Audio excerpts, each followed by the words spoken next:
The last scenes of Season 1 are shown in future days. The opening episode of Season 2 of The Last of Us.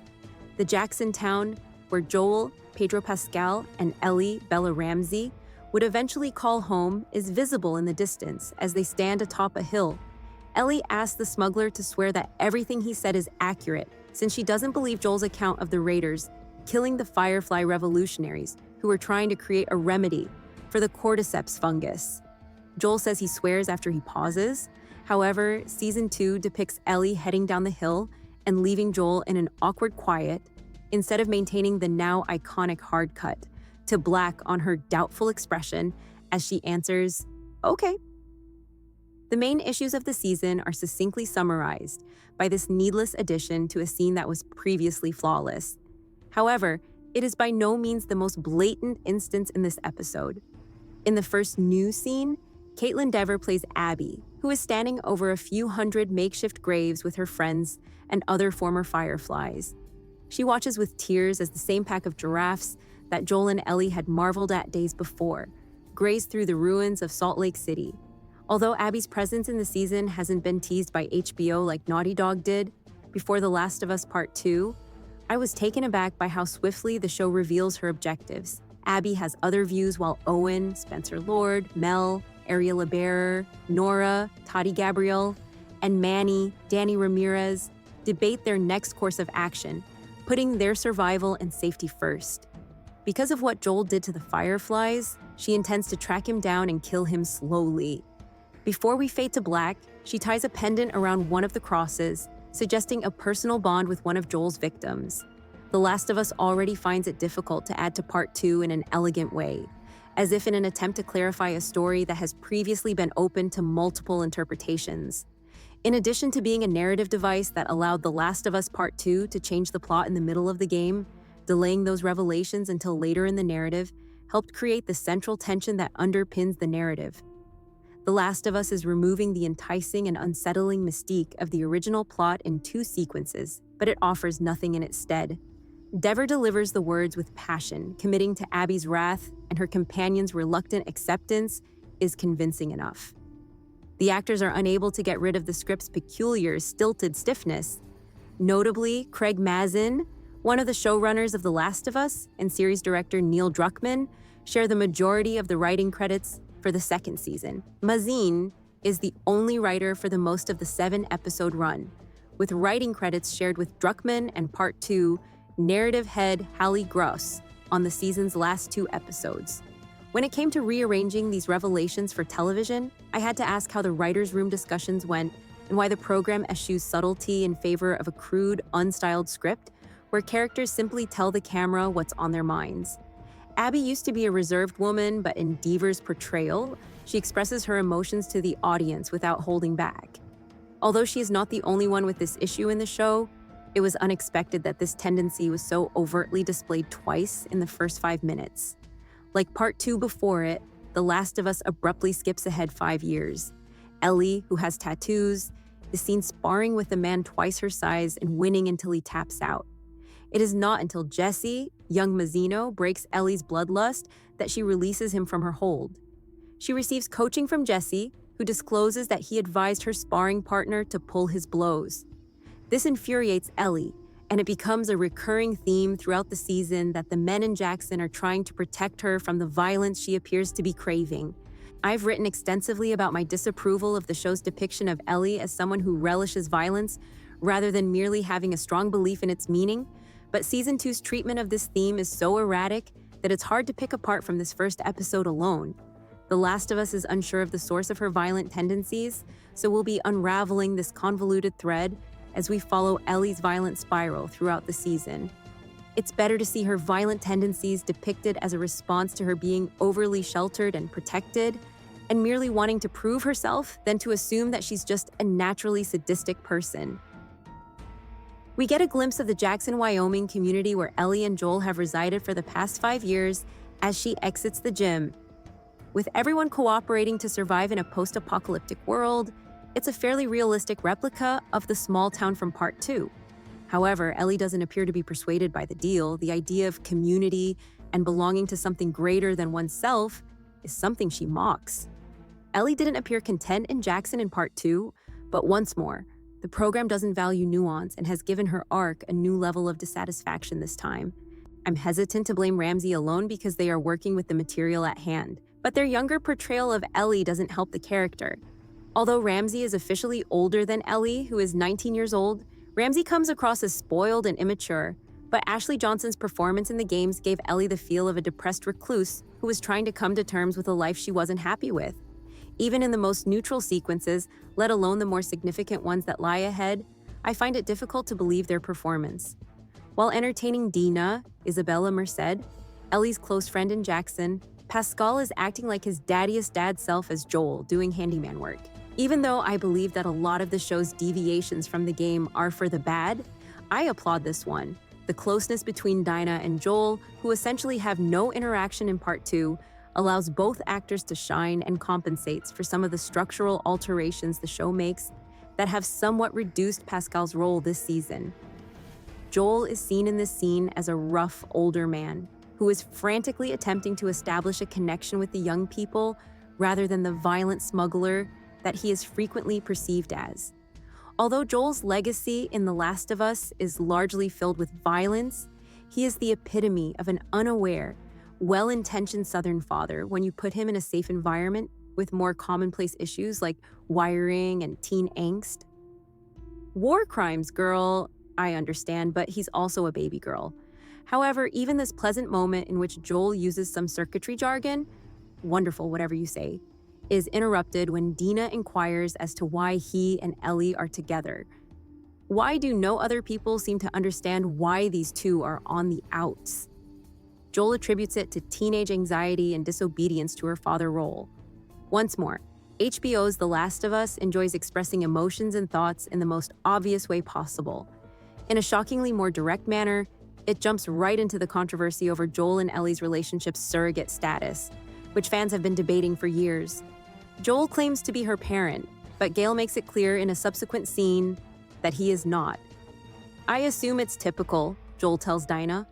I am her, and she is 19 years old. At that age, nobody likes their parents. We're both simply learning it for the first time, that's all. I never got there with my own child. Maybe the reason I find these alterations surprising is that I enjoy the game's limited examination of these concepts. Many of the changes made to The Last of Us's narrative seem to have been motivated by the desire to address fan discussions or change public opinion. Although Joel and Ellie seem to be related, a lot of internet debates about Joel's behavior toward the Fireflies have focused on whether or not they were actually kin. If Joel isn't really Ellie's father, does that mean he has the right to save her from a life-threatening operation? Can you say that Joel is the source of Ellie's virtually genetic propensity for vengeance if she isn't actually his daughter? Joel and Ellie had never even given these issues any thought previously, but after years of discussion, they are now a worry for this iteration of the characters. It's all well in a vacuum. In the grand scheme of the franchise, it seems contrived, as if the authors purposefully inserted a community discourse into the heads of characters who had no interest in it. Yes, perhaps I'm making too many comparisons between Pascal and Ramsey's adaptations of these characters and the originals. The question of what, if anything, is gained and lost in translation is still an element of viewing and adaptation. Because The Last of Us is so tightly bound by the particular narrative that the games tell, each deviation, for better or worse, is scrutinized more closely. In contrast, the new Devil May Cry anime reboots the entire continuity, and the Halo series offers a completely different plot. Simply getting on the ride and listening to the new riffs a band comes up with is easy.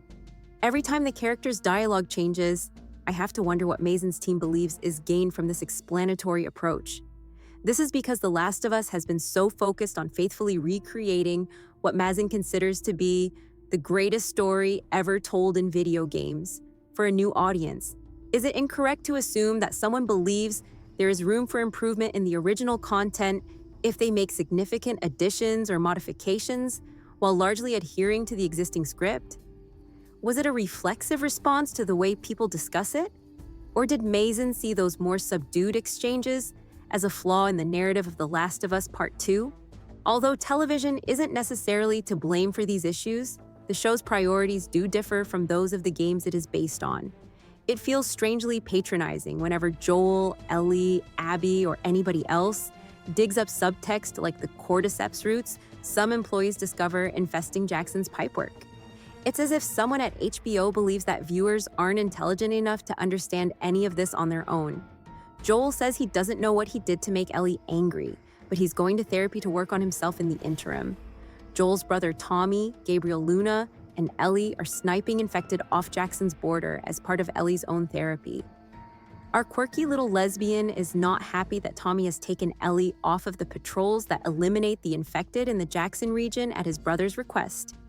Ellie should theoretically be battling at the forefront of the illness, since she is the only person in the community who is immune to the cordyceps virus. Her immunity is a mystery, though. When she mentions it, Tommy hushes her, so she begins yelling it at everyone within a mile.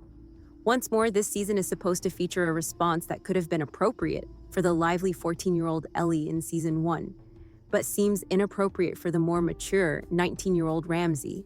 As additional refugees arrive in the enclosure, Joel and his sister-in-law Maria, Rutina Wesley, are back in Jacksontown working on city planning.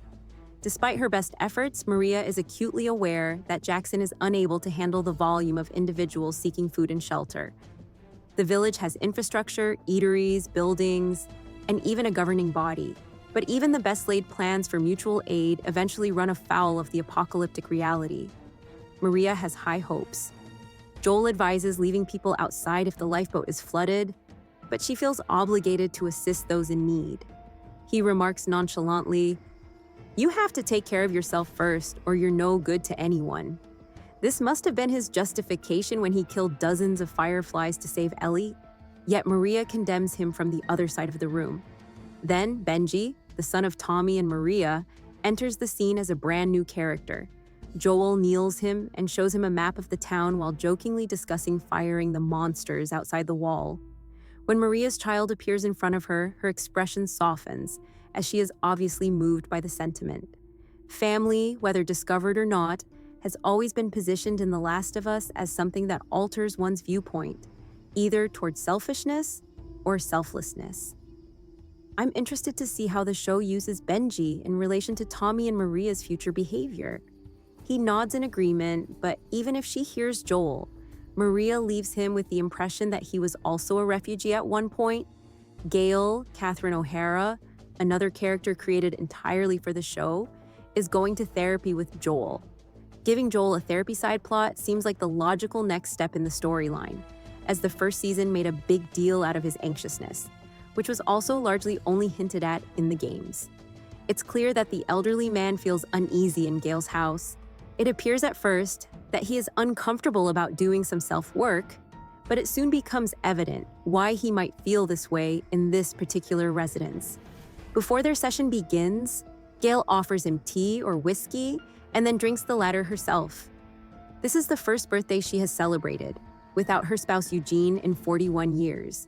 Although the show has taken some artistic license with his past, game players will recognize Eugene as a former Firefly who passed away from old age just before the game's events.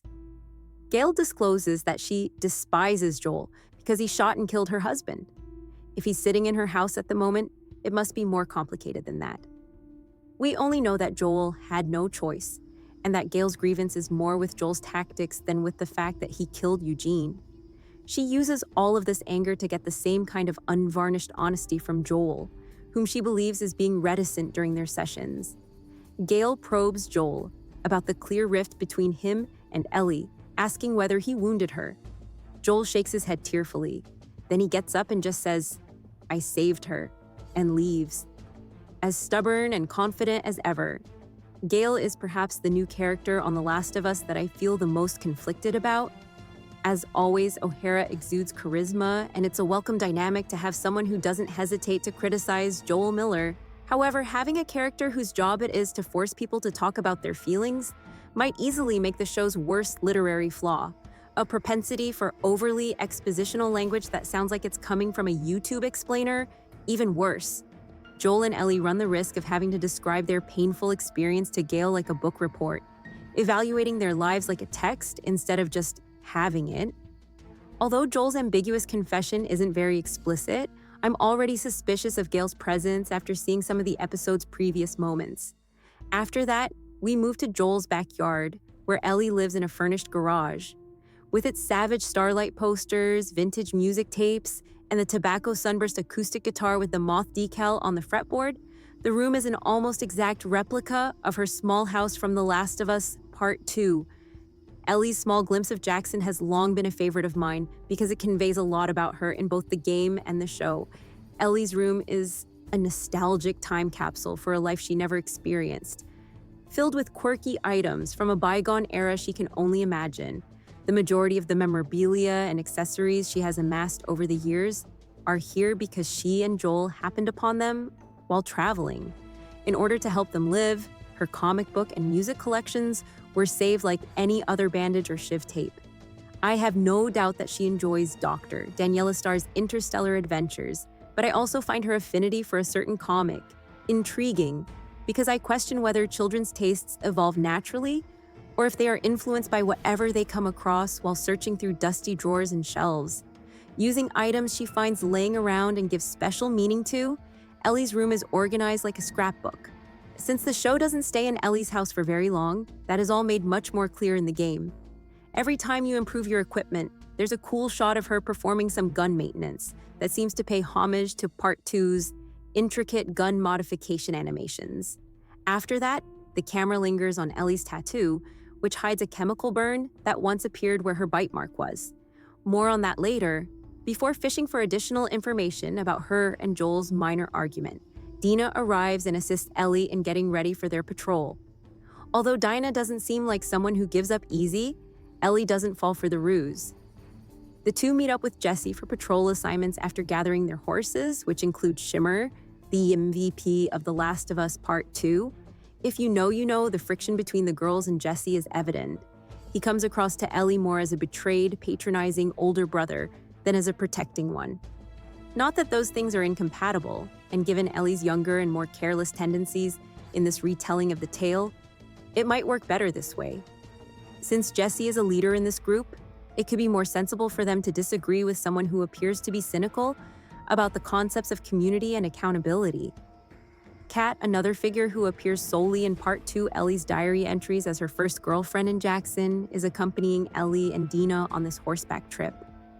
In the show, Dinah playfully tells Ellie that she should take Kat to the town's New Year's dance, proving that history is still true.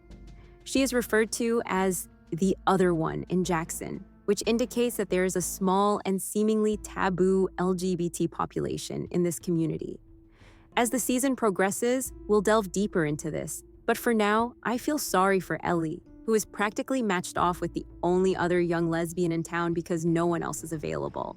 Each LGBT person has a story about a well-meaning buddy who suggests you meet someone who happens to be the only other homosexual person in their social circle. When a friend you're clearly crushing on says this to you, it probably feels much worse. When Dina discovers that Ellie is seeing someone else, she offers to go with her as a friend and discloses that she and Jesse are no longer together, for the time being at least. Ellie, you have a chance. Outside an abandoned supermarket, the patrol then discovers a gruesome crime scene-like sight with infected bodies scattered around, but hey, you should see the other man. The remnants of a bear with its guts protruding from its body lie in the middle of all the destruction. The two lovers enter the former grocery shop to remove any diseased remnants that could be within. Despite the gory, pardon the profanity scene, Dina and Ellie are more than capable of fucking up a group of infected people despite their flirty lack of seriousness. Even in severe situations, Merced and Ramsey have a good time together and joke about. There are many adorable references to the games in the actual fight scene between the two and the infected stragglers, such as when Ellie distracts one of the beasts with a glass bottle before jumping on its back and frantically stabbing it, which is reminiscent of her cunning Part 1 ending. This further demonstrates that Ramsey doesn't feel like the older Ellie of Part 2, but it is what it is. Ellie thinks she's alone after removing one clicker, but it's only because the infected down below are clever enough to conceal. She falls through the floor to a lower level. In addition to the runners and clickers that everyone is accustomed to, these stalkers are also diseased. They are more adept at hiding, sneaking, and planning than the majority of infected people. It's quite horrifying to watch the stalker outrun and outsmart Ellie. In part 1, Bill claimed that infected people were easy to manage because they were predictable. Ellie is now learning that may no longer be the case. Because it's simpler to conceal it from Dina than to explain the immunity issue, Ellie gets bitten in the scrap. Speaking of challenging situations, Ellie must inform Tommy, Maria, and the other members of the Jackson Council about this new infection. HBO naturally took use of the fact that The Last of Us series spends more time in Jackson than Part 2, scene for scene, to explore the inner workings of the settlement. Although we were aware that Maria makes the final decisions, it's comforting to know that a committee makes important choices. However, there are some indications of split. Some people are doubtful, while others believe the group of infected people discovered in and around the grocery store may portend a larger infected horde on the way. One of the more intriguing scenes in the episode that was made just for the program then takes us into a portion of Ellie's life that I had not previously thought about. Ellie must cut herself more to hide the bite mark and then sew it like any other wound in order to conceal her immunity. Instead of seeking medical attention, she cleans her switchblade and gets by.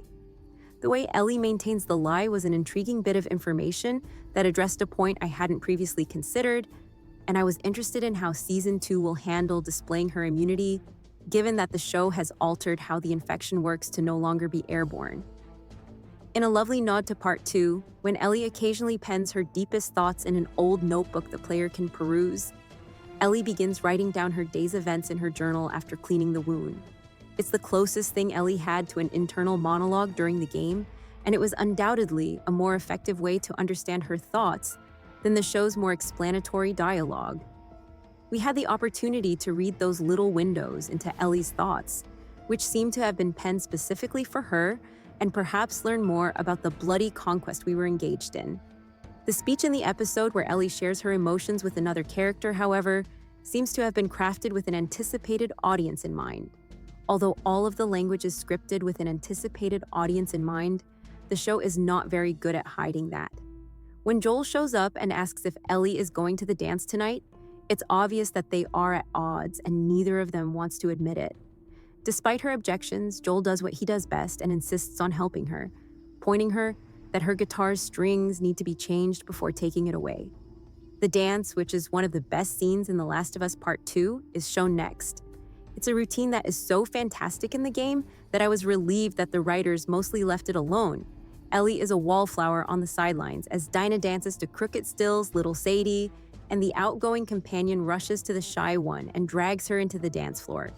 One of my favorite scenes in the series is still the conversation between the two as Ecstasy by Crooked Still plays in the background. Each phrase, which depicts Dinah's flirty confidence and Ellie's insecurity, is painstakingly considered, and it's really thrilling to watch those two emotions meet in a kiss. Even the part where the town bigot, Seth, Robert John Burke, interrupts to hurl a slur onto the dance floor in front of dozens of people, is flawless. Joel, the ally of the year, then shows up to slap him in the ass. Joel leaves with his tail between his legs as Ellie snaps and tells him she doesn't want his assistance. Ellie expresses guilt for the situation that Seth and Joel just created, but she is also obviously humiliated. Joel is playing the restrung guitar on his back porch as she makes her way home. After a brief moment of eye contact, Ellie continues walking past him without pausing. Fans of the game are aware that the sequence unfolds somewhat differently, so I was quite surprised to see Joel sitting on that porch in the first episode, as well as to see Ellie passing him silently. By now, I was unsure of how to interpret this. Joel and Ellie's conversation on that porch is central to the plot of The Last of Us Part 2, so when I noticed this departure in future days, I found myself more interested in it than anything else in the show, though.